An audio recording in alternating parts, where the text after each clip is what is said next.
shop. So this project that I started working on this week is resurrecting an old bike that I found at my parents' house. It was a rusty piece of junk. The spokes are just falling out of the old wheel set. It is a 26-inch bike, so I'm gonna do some franken-wheeling. I have an old road bike wheel set that is not disc compliant because it's that old actually. I'm going to take the 700C hoops from that wheel set and I'm going to mate those up with the original hubs that were on that bike.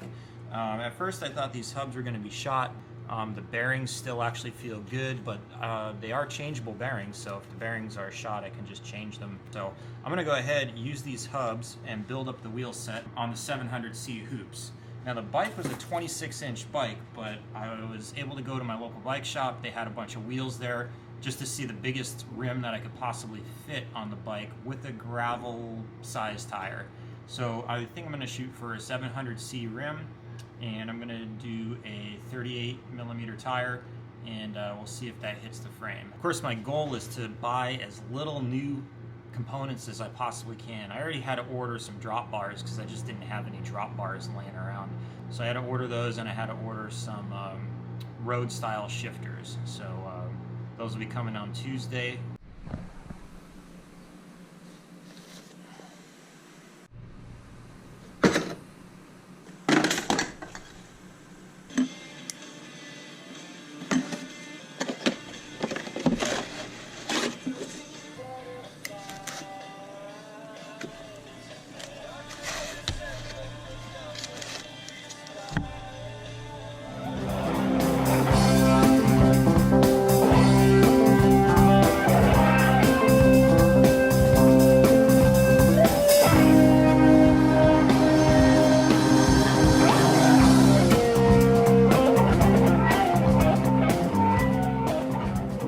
Old 9-speed mountain bike hub free hub body is not quite large enough to fit our 11-speed drivetrain. So what I'm going to try to do today is take this to a bike shop and get some advice on it.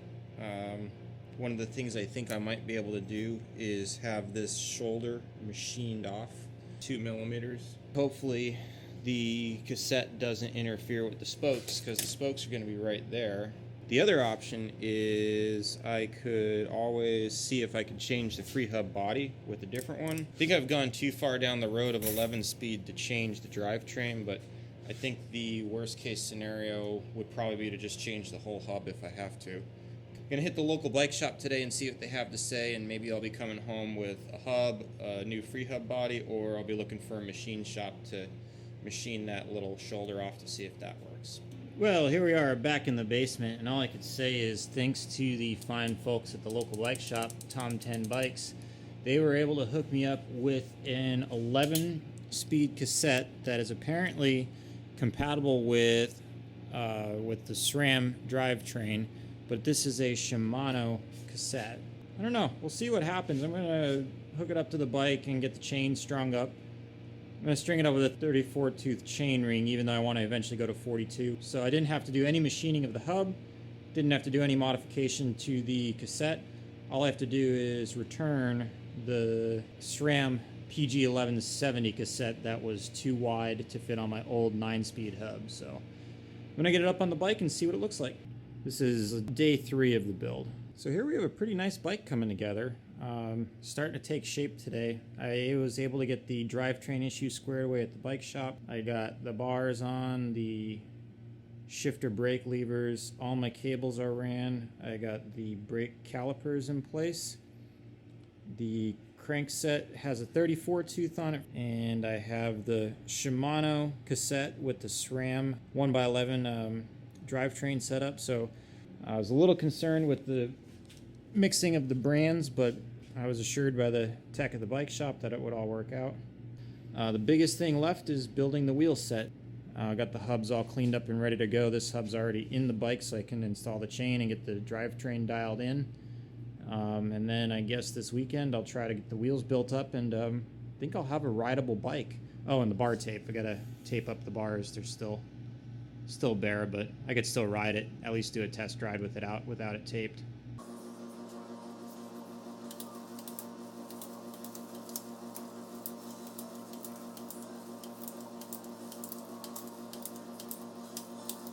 Learning to build a wheel from scratch can be a bit intimidating at first. It's one of those tasks that is both complicated and tedious.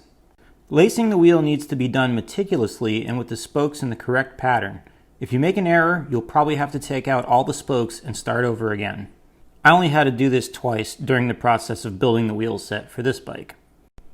There are a lot of good sources of information about wheel building, but I found the best to be Sheldon Brown's website, which I'll link in the description. If you prefer to learn by video, GCN has a good video that explains the wheel building process in enough detail that you can actually follow along and build your own wheel from it. Before you even begin building the wheel, you will need to take measurements of your hub and rim to make sure you get the correct spoke length. I used an online spoke length calculator to determine the correct spoke length for my hub and rim. Or hopefully I could salvage them.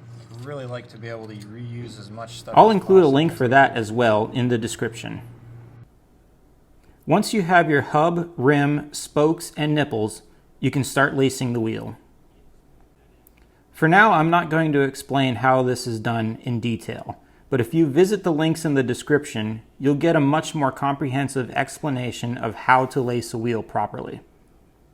It is also very important to make sure the number of holes on your hub match the number of holes in your rim.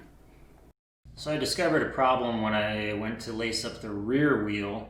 It looks like the original hub from the road bike wheel set has 16 holes per side, but my mountain bike hub only has 14 per side. So they are incompatible. Okay, so I got my new hoops. I got some DT Swiss hoops on sale, and they just showed up today, so I'm going to go back to building the wheels. I'm going to lace these up and see what they look like. Tightening the spokes evenly to create a perfectly round wheel takes constant measuring, adjusting, and remeasuring.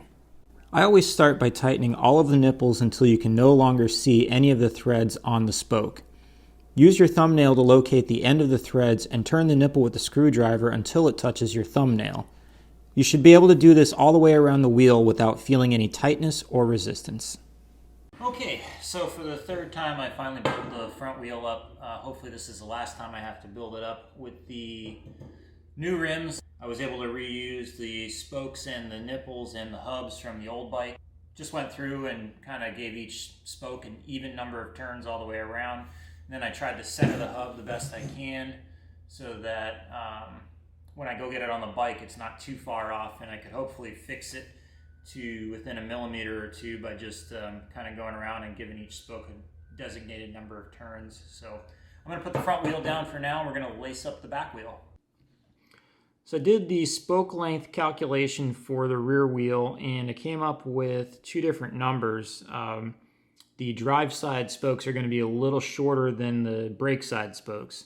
So what I'm going to do is I'm going to calculate that difference, which comes out to be 1.3 millimeters. And I'm going to count how many turns of the spoke nipple it takes to go 1.3 millimeters on the spoke.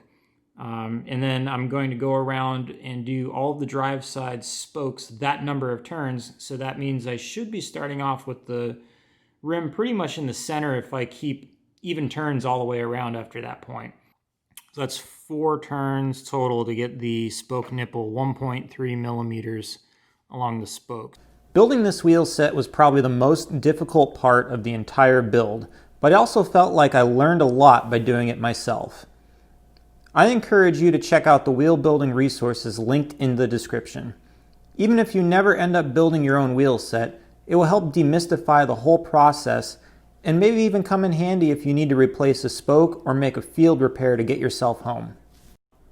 I don't own a truing stand, but if you're creative, you can use the bike itself to get the rim true to within a millimeter or two, and for me, that's close enough. I used some zip ties to get the wheel true side to side, and then I used a steel ruler with some rubber bands to make sure there was no hop in the wheel. Now this bike was sitting for a long time. You could see these rotors have so much surface rust on them. I'm gonna have to find a way to kind of polish that off. So this might be a huge mistake. I'm cleaning them up with some PB Blaster. And I know what you're thinking, you should never put oil on your rotors, which is absolutely true. But this stuff does a great job of cleaning the rust off of some other parts that I had. So I'm going to try this, and then I'm going to wash these things in the dishwasher with really hot water and dish soap, and then clean them up again with some isopropyl alcohol when I'm done with that. And hopefully that's enough to restore them back to usable condition, and they won't ruin the brake pads. I do have the old pads just in case I need to test them out with something before I ruin a brand new set. There's still a little bit of meat on these pads, so I'll throw them on just to test it out and see what it looks like. And if they're gummed up and they're all oily, then I guess I'll just have to either rewash the rotors with soap and water, or get some new ones. Hopefully it doesn't come down to that.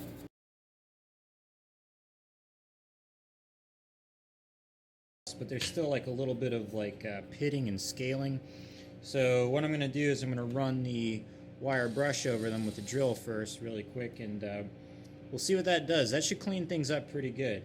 Now, when you're using power tools, especially ones like this with fast rotating bristles that could fly off for no reason, it's important that you engage your safety squint. Just squint your eyes really close so that your eyelashes kind of overlap. Then that reduces your eye surface area by a pretty considerable amount, and it reduces your chances of getting stuff in your eyes. So yeah, make sure you engage your safety squint before using your power tools.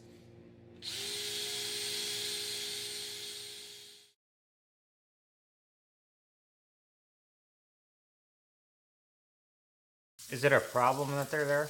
I mean, I washed them. They're basically dishes. Are they gonna live here? Oh, for a little while. Alright.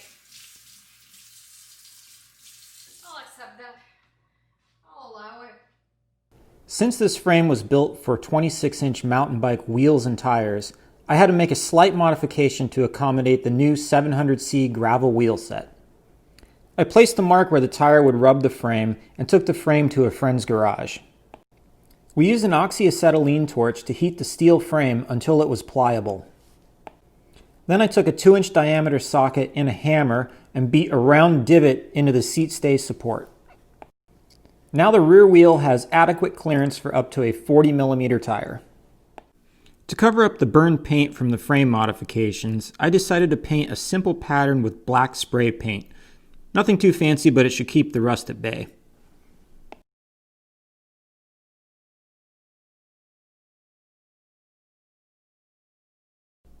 Use a piece of string or an old derailleur cable to make sure your levers are perfectly symmetrical. After making sure the cockpit was set up correctly, I was ready to apply the bar tape.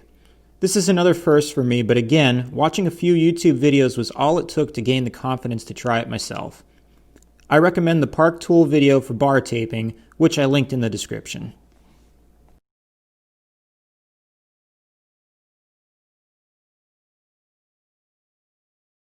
So it's all in the details. If you've ever cut yourself on one of these razor sharp zip ties, usually that's left after you cut them off with a pair of clippers or diagonal side cutters.